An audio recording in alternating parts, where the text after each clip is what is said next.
Hello and welcome my dear students in Bright Future Academy. Today we are going to start class 8th chapter number 3 exercise 3.1 that is understanding quadrilateral of NCERT. Question number 1 we have already done before. Now we will start with question number 2. How many diagonals does each of the following have? इसके बाद आपके कितने diagonals आपके पहला आपको convex quadrilateral दिया है, दूसरा आपको रेगुलर हेक्सागन दिया है और सी में आपको दिया है ट्रायंगल। तो इसमें आपको बताना है कि इसमें कितने डायगोनल्स हो सकते हैं, इसके कितने डायगोनल्स ये जो फिगर्स हैं इनमें होते हैं। तो हम क्वेश्चन सॉल्व कर लेते हैं। तो डायगोनल्स हमारा क्या होता है? डायगोनल हमारा होता है कि जो लाइन बीच में उसको कट करती है, मीन्स दो वर्टिसेस को जो कट करती है वो लाइन हमारी डायगोनल्स होती है, वो साइड नहीं होती है। बट ये ध्यान रखना है हमेशा, दो पॉइंट्स को जो ज्वाइन करती है लाइन वो साइड नहीं, साइड के अलावा जो दो पॉइंट्स को ज्वाइन करती है वो लाइन होती है आपकी डायगोनल। तो let's start this question.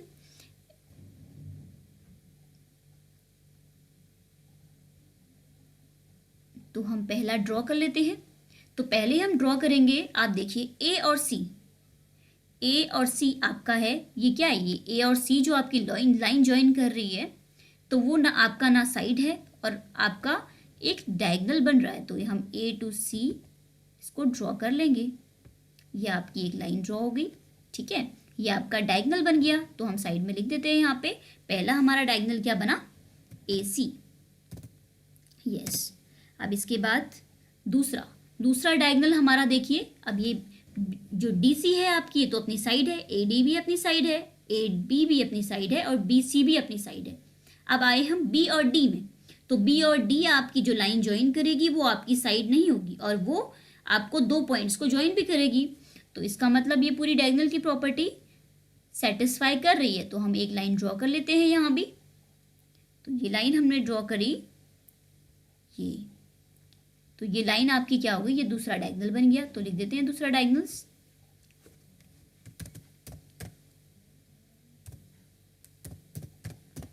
Diagonals R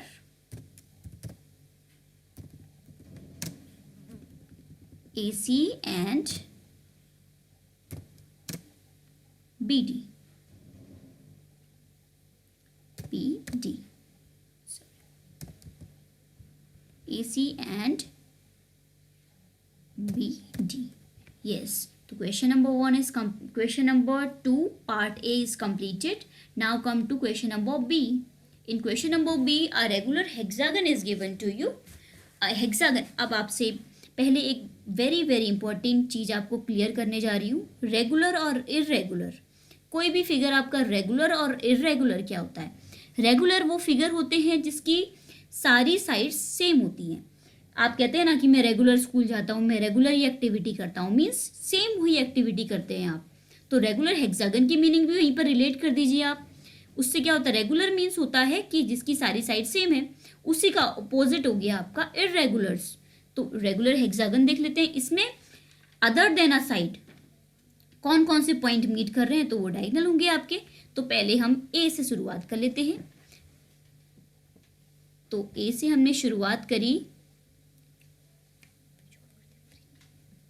A से हमने शुरुआत करी, पहले हमने ए से, बी तो आपकी साइड है, तो हमने ए से सी को ज्वाइन किया, तो आपकी ये साइड बन गई, ये आपका एक डायगोनल बन गया। तो हम साइड में लिख देते हैं ए सी। Diagonals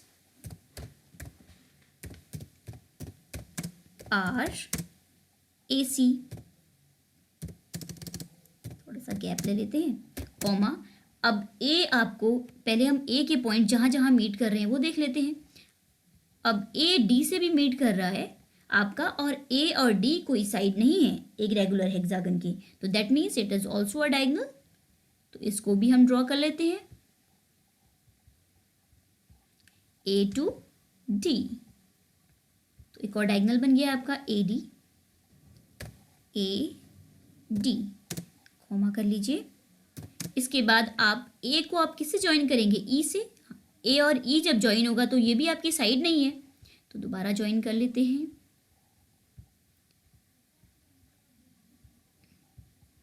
A to E, yes. तो ये आपका ए टू ई भी आपकी इसके बाद देखिए आप ए से एफ जो आपका ज्वाइन हो रहा है, ठीक है, वो आपकी साइड है रेगुलर हेक्सागन की, तो वो हमारा डायगोनल में काउंट नहीं होगा। उसके बाद हम आ जाते हैं बी में, पॉइंट बी में आ जाते हैं। तो पॉइंट बी से देखते हैं हमारे कितने डायगोनल ड्रॉ होते हैं। तो पॉइंट बी में आ जाते हैं। तो आप देखिए थोड़ा सा गैप ले लेते हैं जिससे कंफ्यूजन ना हो। बी, पॉइंट बी में हम आए, पॉइंट बी में हम आए तो बी टू डी, आप देखिए B to D, B to C तो आपको पता है साइड है वो, तो आपको डायगोनल नहीं हो सकता। तो बी टू डी, तो बी टू डी देखिए आप, बी टू डी आपका ये कंडीशन डायगोनल की सेटिस्फाई कर रहा है। तो बी डी आपका एक डायगोनल बन गया, बी डी, यस। इसके बाद देखिए अब बी से ई एक और डायगोनल आपका बन रहा है, तो एक और डायगोनल बना लेते हैं, बी टू ई। कुछ भी नहीं है, डायगोनल बनाना बहुत इजी है आपका। आपने बस इतना ध्यान रखना है अपना कि आपकी वो लाइन, 2 पॉइंट्स को लाइन ज्वाइन होनी चाहिए, बट वो उसकी साइड नहीं होनी चाहिए।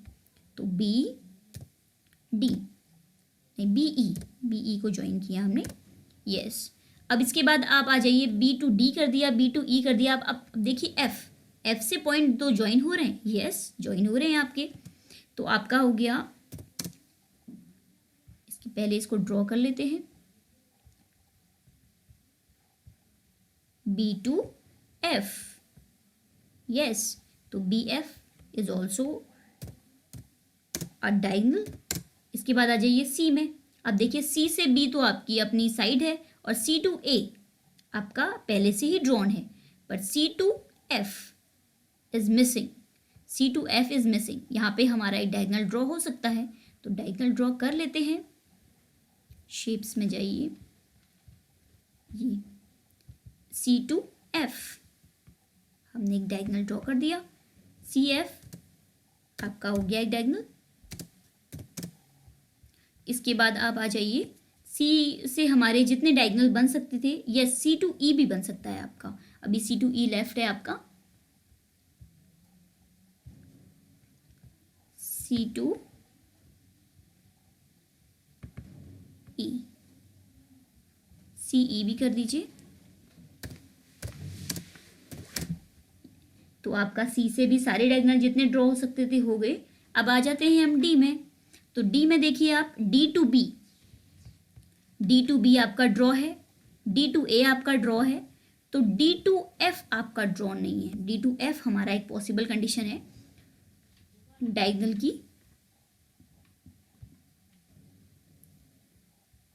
D to F, D to F,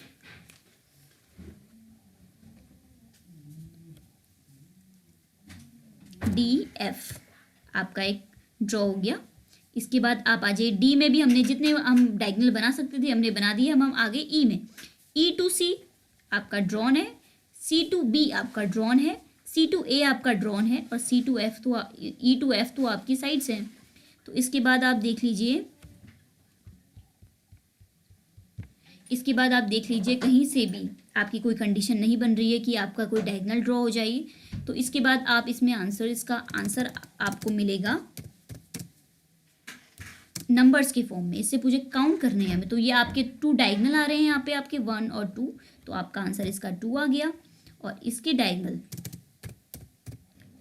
count कर लेते हैं, 1 2 3 4 5 6 7 8 9। तो 9 is your answer of question number B. अब हम आ जाते हैं सी में। तो सी में आप देखिए, सी आपका डायगोनल है। सी में आप अगर देखेंगे तो आपको कहीं भी कोई डायगोनल की कंडीशन मिल ही नहीं रही है। आप देखिए सी जो ट्रायंगल है आपका, इसको हम अगर जहाँ भी 2 पॉइंट से मीट कराएंगे तो उसकी साइड ही बनेगी। तो इसका आंसर है 0।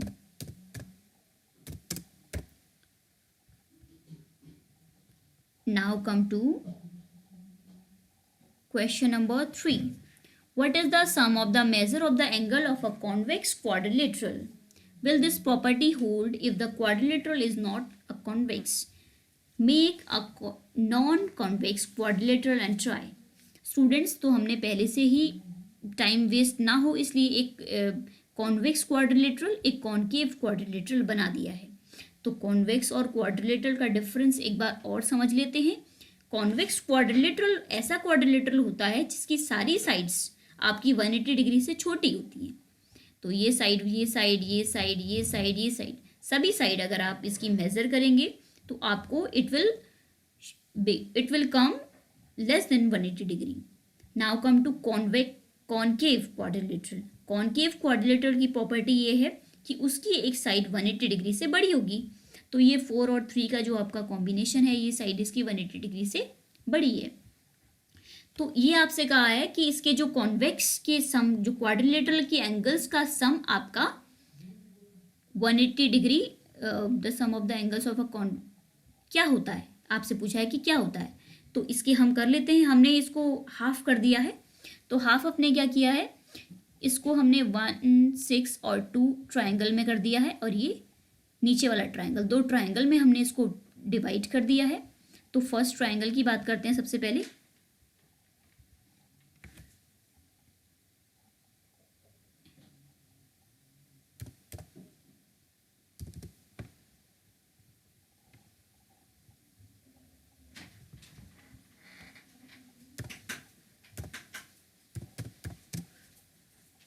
अब लिख देते हैं। अब में आपको कंफ्यूजन नहीं होगा। अब ट्राइंगल, अब ट्राइंगल,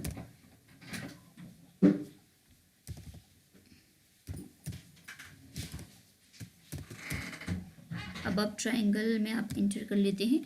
इसमें क्या है आपका जो अब ट्राइंगल है आपका, ये किस किन से ट्राइंगल से मिलके, किन किन एंगल से मिलके बना है आपका, angle 1 plus angle 6 plus angle 2। Yes, तो आप देखिए ये बना है आपका एंगल 1, ये आपका एंगल का साइन है, angle 1 plus angle 2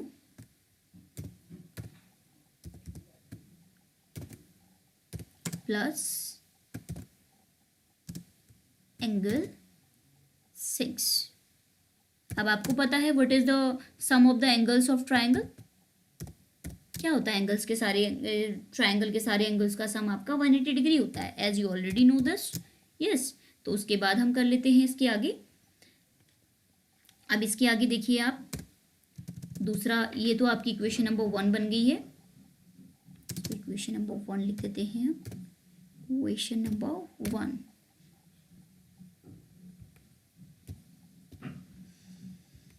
now come to below triangle. जो छोटा वाला नीचे वाला ट्राइंगल है आपका, below triangle,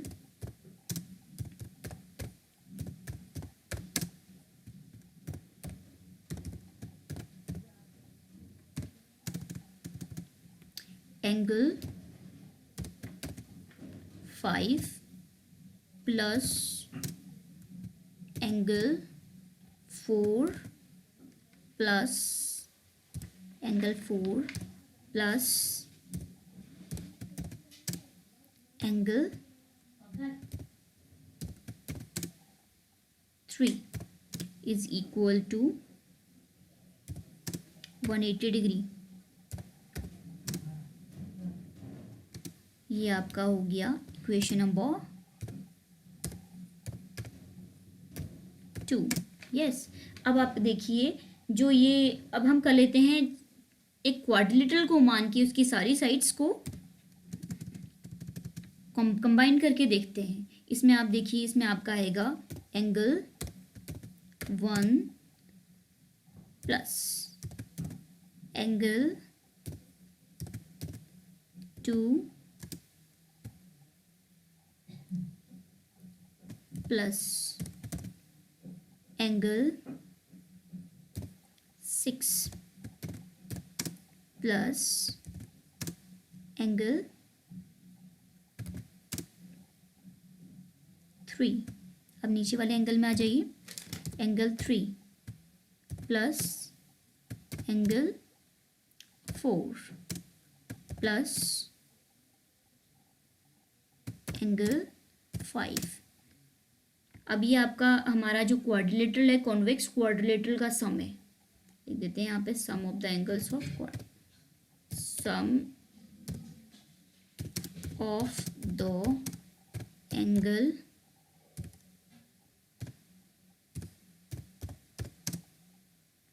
of quadrilateral.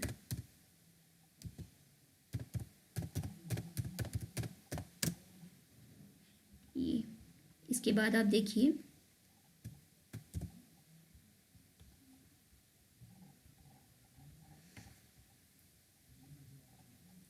Angle 1 plus angle 2 plus angle 6, ये जो आपका पूरा है इसके बदले आपको 180 डिग्री हमने प्रूफ कर दिया है। तो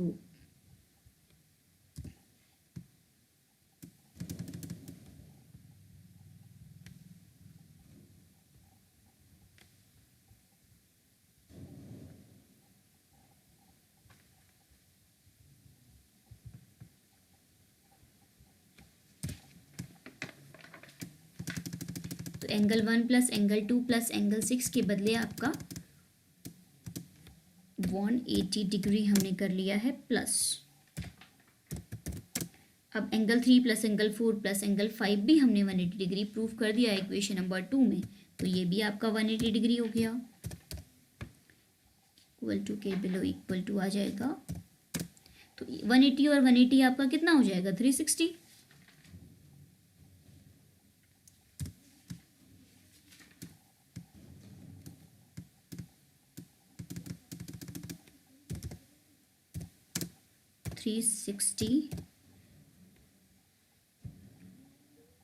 डिग्री ये आपका।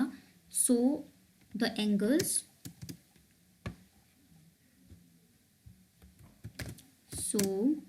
The sum of the angles of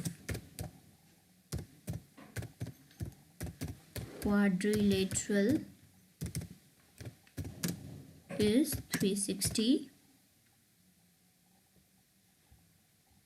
Convex quadrilateral is 360 degree.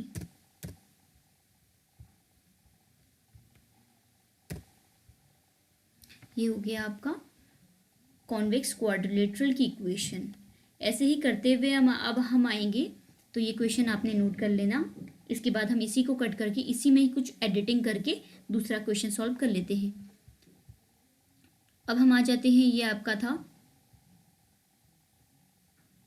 Convex का, तो अब हम आ जाते हैं यहाँ पे properties of concave triangle. Concave triangle में आ जाइए।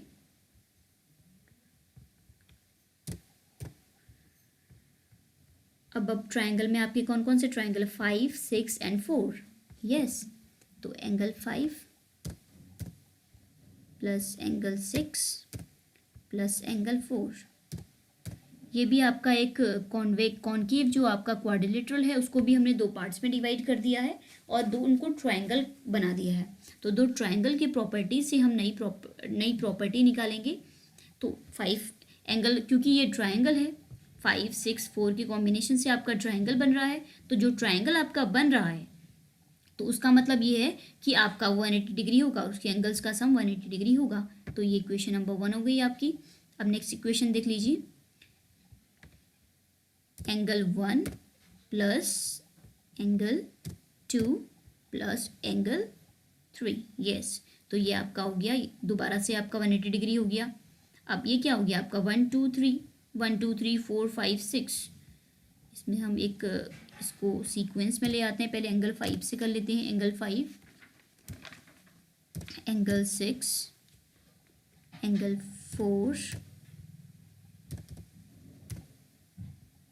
Angle 3, angle 2 and angle 1। तो 5 6 4, angle 5 plus angle 4 plus angle 6 is equals to 180 degree. तो ये आपका 180 डिग्री आ चुका है। उसके बाद आपका एंगल 3 2 1, इसका भी आपको 180 डिग्री गिवन है। तो 180 डिग्री हमने पुट कर दिया 360, तो आपका so the sum of the angle of a concave quadrilateral is 360 degree. सो इससे हमारा एक कंक्लूजन निकलता है कि हमारा कॉन्वेक्स क्वाड्रिलेटरल हो या कॉनकेव क्वाड्रिलेटरल हो, तो सबकी सभी एंगल्स का सम आपका 360 डिग्री आएगा। So students, we have completed the question number 2 and 3 here of exercise 3.1.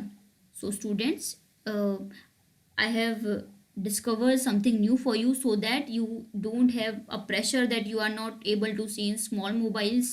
That is why I have taken a solution of this problem, and definitely you will see it better, and you will see it clearly. So if you like the channel, then don't forget to like, share and subscribe my channel. Thank you so much.